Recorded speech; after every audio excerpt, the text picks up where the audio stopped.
to Oceans Aquarium, special to our Save Our Seas Foundation Shark exhibit. My name is Fikine and I'm going to be your presenter for this massive event that only happens once a week today. We've been waiting for this feeding of sharks from last week, Sunday.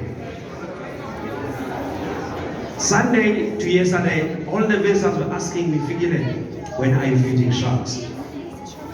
Today at 12 o'clock. So all of you that are here, your timing is perfect.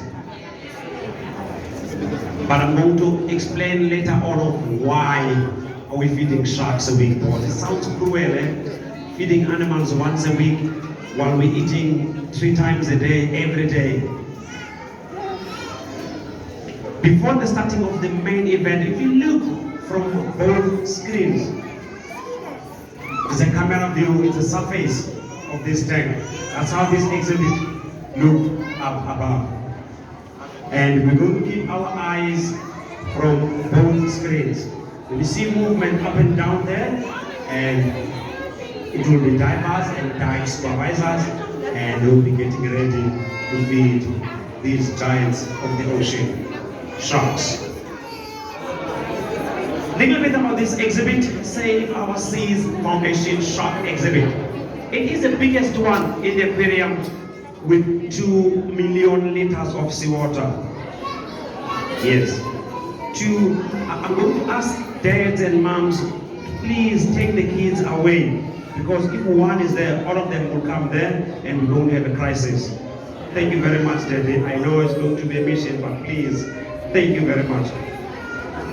Save Our Seas Foundation Shark exhibit, biggest one, 2 million liters of seawater, and temperature of water in this exhibit, it is nice and enjoyable. It ranges between 20 and 22 degrees Celsius, subtropical, warm water. And at the back, those of us who have been at the back through journeys or that tunnel, we have a similar exhibit to this one with stingrays and sea turtles. And up there is written I&J Ocean Exhibit.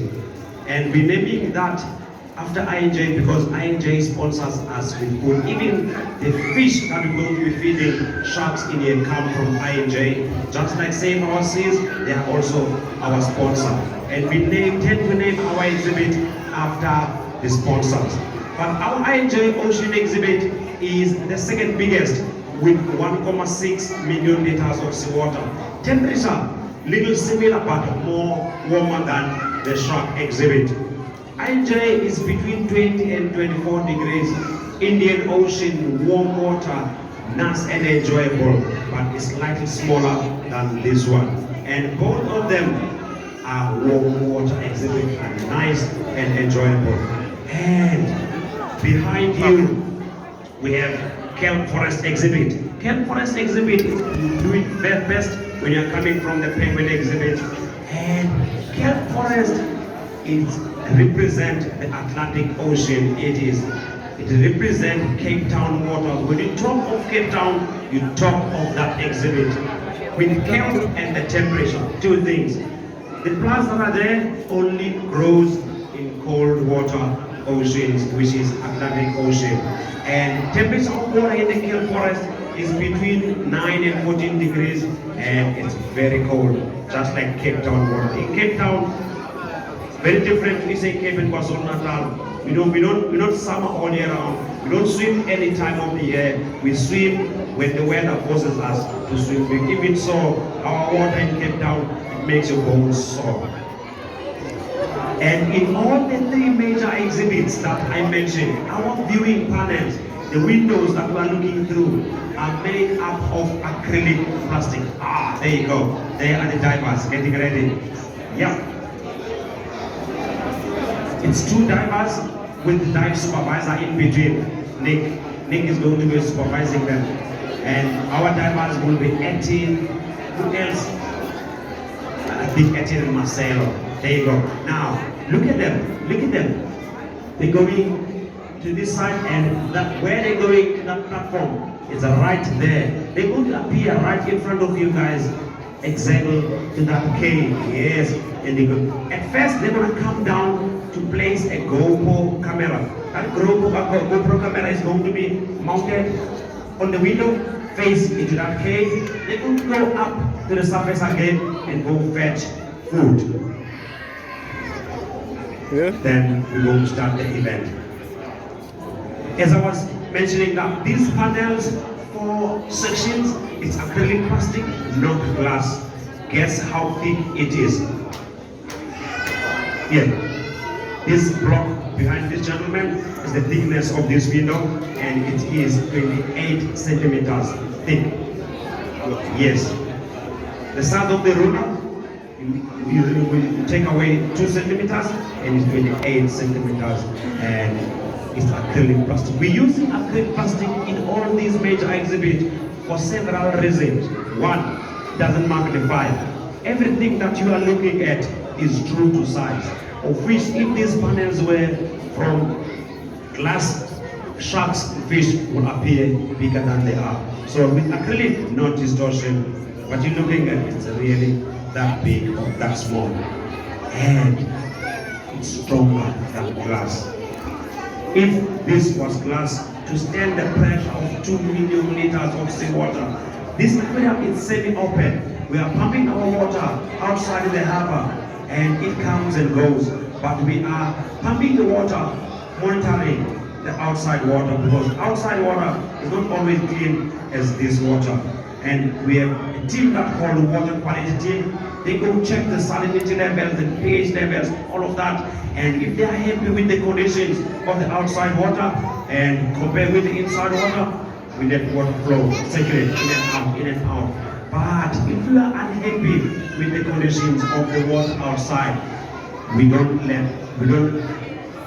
accept the incoming water. We are able to stop the coming water and keep what we have inside. So we are semi-open. We are not always open because of the many things happening outside in the harbor. Oil pollution is amongst everything from ships and boats. And the sharks that we have in here are ragged-toothed shark. There she comes. And ragged-toothed sharks have 3 different names depending on where you are from the world. In Australia, these sharks are known as spotted greyness shark. And in America, these sharks are known as sand tiger shark. Not tiger sharks, but sand tiger sharks.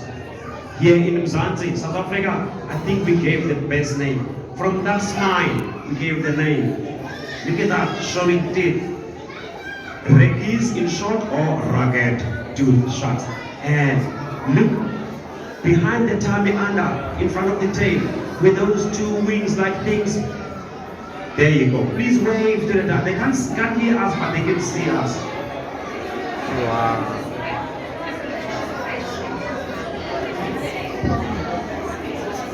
There you go. Now they're coming to place a GoPro camera, which will face their feeding, because they record this so that at the end of the feeding they have to sit down and watch that video, and that helps them to show or tell who ate how many fishes. So that, and let me say this with you, let me share this with you. The past few weeks, these sharks were naughty. They were not showing interest to food. And if sharks are not showing interest to us when we feed them, it means they help themselves. And this morning, one of these fish with beautiful stripe, these are Atlantic benitos. One of them is a missing chunk. We saw it. Yes, it happened this morning. And yesterday, at 4 o'clock, one of them took some fishes in here.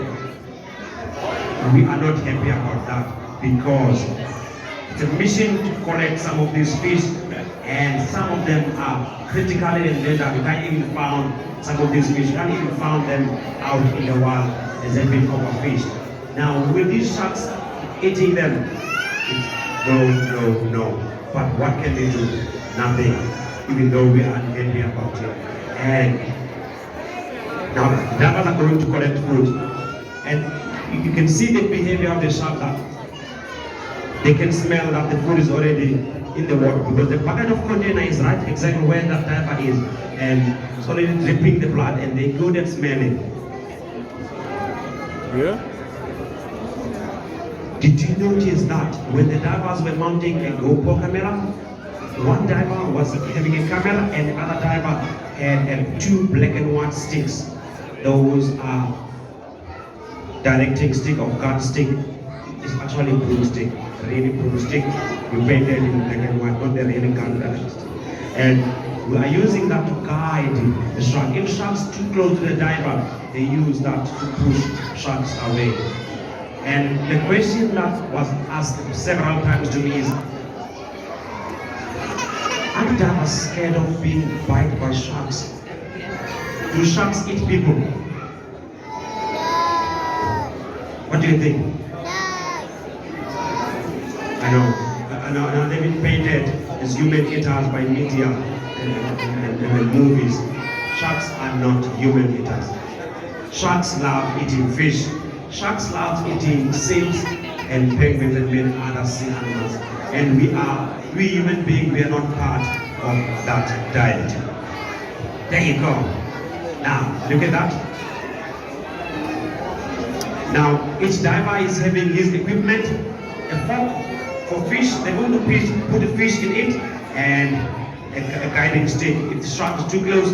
And our sharks, if they are swimming that high, we won't be giving them fish. We're training them that they swim at the bottom and we give them the fish. Our approach divers, bottom below, we give them fish. But if they approach below, divers will keep pushing a shark away and until they swim to the right level. And it used to work, but in the past few weeks, these sharks were not showing interest to food, and that is the biggest concern to us. If you look how big or the length of these sharks from the nose to the tail, they're nearly 2 meters long. They're still babies. They've been with us from 2015. And when we received them in 2015, they were smaller than a meter. But now they're nearly 2 meters. And meaning that they are due for release. So sometime next year, early next year, we're going to be releasing them back into the wild. And the concern and the question to many visitors is, will they survive in the wild after they were kept in captivity for several years, 5 to 6 years? Yes, they survive. How do we know? When we release them, we tag them, we feed them with a tag, a satellite tag or acoustic tags, which gives a signal to our computer. And when we release them on the day of release, we always catch a wild shark and tag it with the shark from captivity and compare the behavior and the navigation. The results are showing that they know exactly what to do and they spend time where they're supposed to in the east. The sharks love to stay in the east, say Cape or Continental waters, while Cape Town, because of searching of food, they do come with massive seal colonies in Cape Town and penguin colonies, and that is invitation to them as they feed from those animals. I mentioned that also. There are 5 sharks in this tank exhibit. 5 female sharks. They are all females. And under the shark, below the tummy, in front of the tail, below where those 2 wings are in that section, it's open, nothing with those anal fins. In that section, if they have boys or males, they will be having claspers. So male sharks in that section, they have 2 appendages pointing backwards, which are better known as claspers. That's how we tell the difference between a boy and a girl sharks. Any questions so far? No questions. Our sharks have names. I cannot tell you who is who. My colleagues are good at telling who is who. I can't. One shark that I can easily point out for you is not here yet, and it normally comes early when it's feeding time, but with them being naughty, and you can see they're swimming up there slowly, not really showing interest. At times when they are showing interest to our food, they just swim around and approach below. Okay, there you go. That is the best behavior. It's showing that or want to eat, and they know what to do. We train them to approach to the divers like that. And for the past 4 years, we've been working 100% just like that. Ooh. And behind it, okay. Did you notice that the fish went with the tail first? It's not supposed to be like that. Normally it's supposed to go with the head first, even though the fish that we're giving to the sharks doesn't have a head. It's a big piece of head with no head. And if you look in that piece of fish, there is a tail of a sardine sticking out. There are multivitamin in that fish because our fish has been frozen, lost all the vitamins and proteins. So we do put multivitamins. Okay, only one piece so far. And here is Val. That's the only shark I can easily point out Val. Val loves his tummy, her tummy. Loves her tummy. And you can easily point out Val behind the eye. She has a white spot. And that's how I know. And she is smaller than all other girls. No.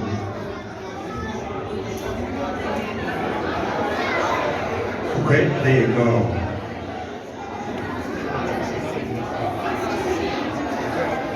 Look how they grab the fish and pass it 2 times and then it goes in. They don't chew it. They're not soft fish as it is. That is why we feed them once a week. Sharks eat soft food and it takes them 6 days or more than 6 days to redigest food of 1 day. So for the next 5 to 6 days, these sharks won't be hungry if they're eating well as they are now. Sharks have a very